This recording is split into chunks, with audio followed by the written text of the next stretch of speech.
FIFA is distributing $871 million at the 2026 World Cup. That's nearly double what was paid out in Qatar 4 years ago, and the biggest prize pool in the history of team sports. And yet, if you asked most of the 1,200 players at this tournament how much of that they personally received from FIFA, the answer would be the same across almost every squad: zero. So how much does FIFA actually pay? FIFA does not pay players. Every dollar of that $871 million goes to national federations, the governing bodies of each country's football association. What the players actually receive depends entirely on what their federation decides to do with it. If only their landlords would believe that. Here is how the pool breaks down. Every team that qualifies receives $10 million just for showing up, plus a $2.5 million preparation grant before a ball is kicked. Then it scales with how far they go. If they lose in the group stage, they leave with $21.5 million total. But if they win one more game, that number climbs. As they keep winning, it keeps climbing, all the way to $50 million if they get first place. The runner-up takes $33 million, and third place takes $29 million. To put the winner's share in perspective, $50 million is more than the entire prize pool of most major tennis Grand Slams combined. Argentina took home $42 million in 2022.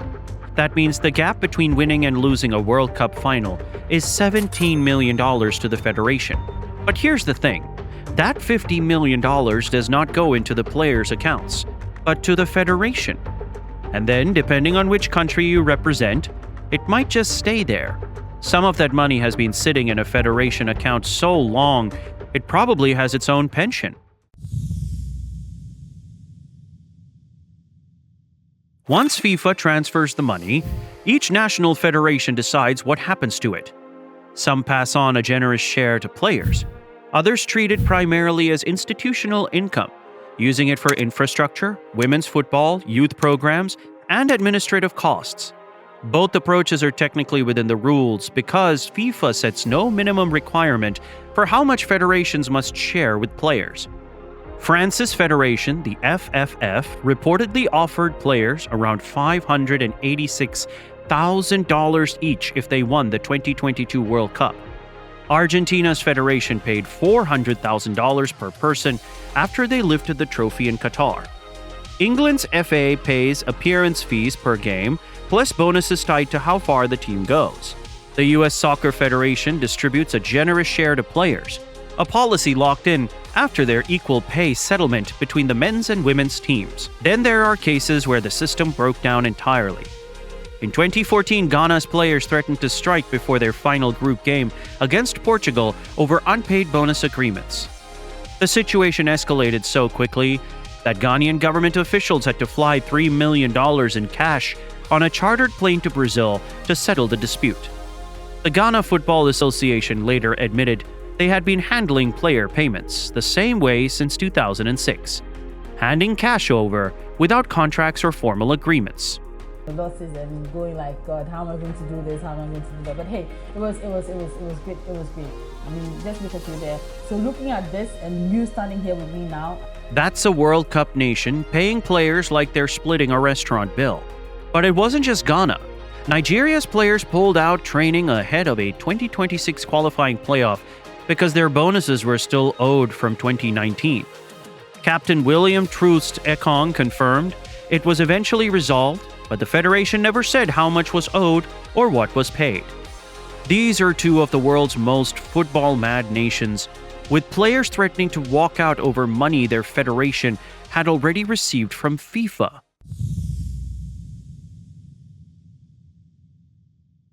Take a squad of 26 players from a team that wins the whole tournament. FIFA sends $50 million to their federation.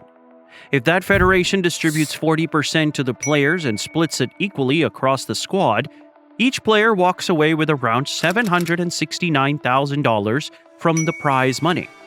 That sounds like a lot. For a bench player from a smaller nation who earns $30,000 a year from their domestic club, it is genuinely life-changing.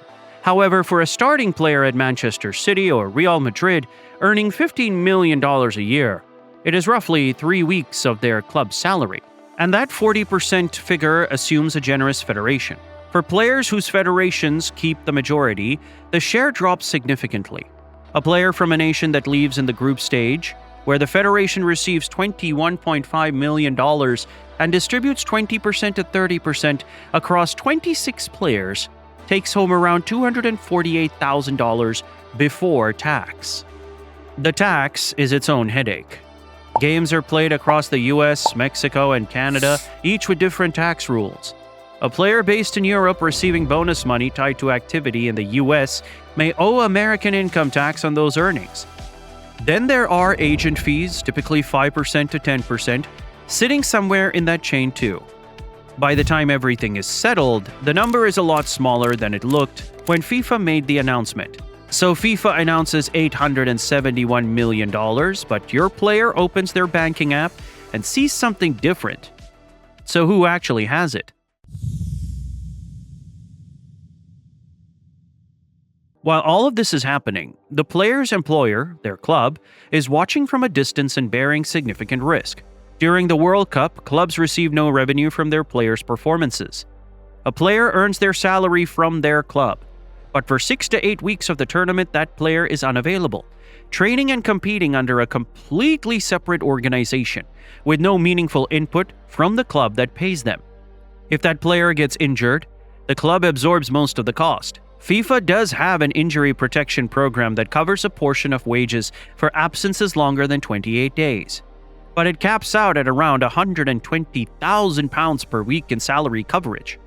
For a player earning above that, which describes most starters at top clubs, the club covers the gap. Medical treatment costs and bonuses are not covered at all. FIFA does not operate a club benefits program to partially offset this.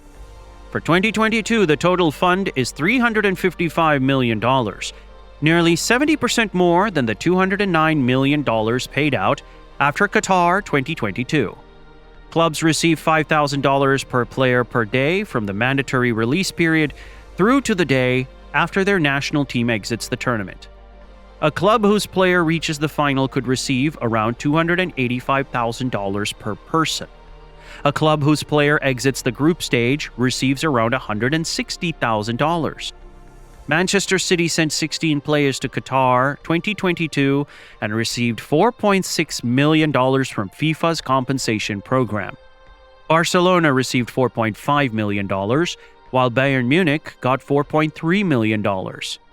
For those clubs, that compensation covered perhaps a few days of a single player's wages. It did not cover the injury risk or the weeks of preseason distribution from players returning exhausted after a tournament.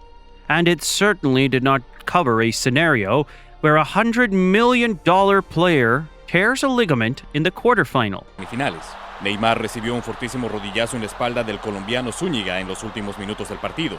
A consecuencia de este... The clubs have been vocal about this tension for years. They complain every 4 years. FIFA listens every never.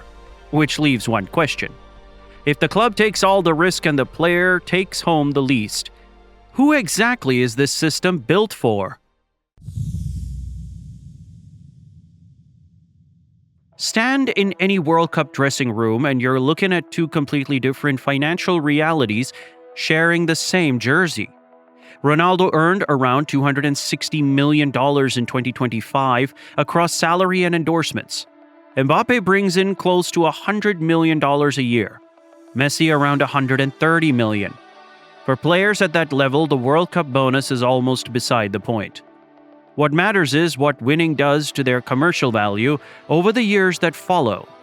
Winning a World Cup with France in 2018 transformed Mbappe from a promising teenager into a global brand almost overnight. His endorsement earnings climbed quickly in the years after. The same happened across Argentina's 2022 squad. Now consider the player in the same squad who never gets off the bench. Called up as squad cover, sits out every game, goes home with the same federation bonus split as the starters. But nothing of the commercial momentum that comes from actually being seen. For that player, the bonus might represent a meaningful chunk of their annual income. But the bigger prize, the career acceleration, passed them by completely.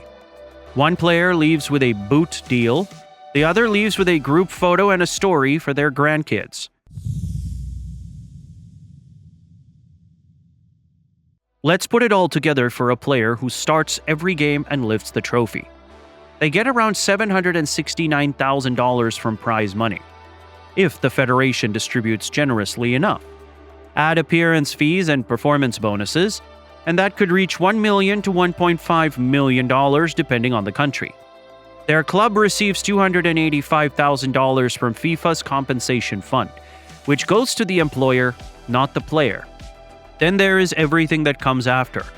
For a player like Ronaldo, who is already well known, winning a World Cup can increase their endorsement value by 20% to 40% in the years that follow.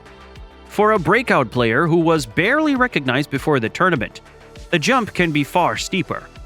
Brands pay for visibility, and nothing offers visibility like lifting that trophy. So the honest answer to what winning pays is, it depends almost entirely on who you already are going in. FIFA generates $11 billion from the 2026 World Cup cycle.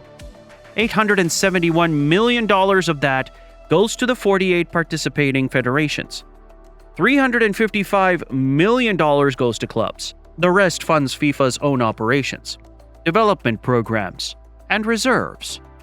The players who produce everything, the ones who play the matches, carry the injury risk, and generate the broadcast numbers that make $11 billion possible, receive their share filtered through federations with different priorities, different levels of transparency, and different ideas of what fair actually means. Some walk away with life-changing money. Others walk away with a bonus that, after tax and agent fees, covers a few months of rent in the city where they play their club football. The World Cup has never been bigger. The money has never been larger. And how much of it reaches the people playing the games is still, in 2026, largely up to each federation to decide behind closed doors. But do you think it's fair? Let us know in the comments. Don't forget to like and subscribe for more Sports Reveal.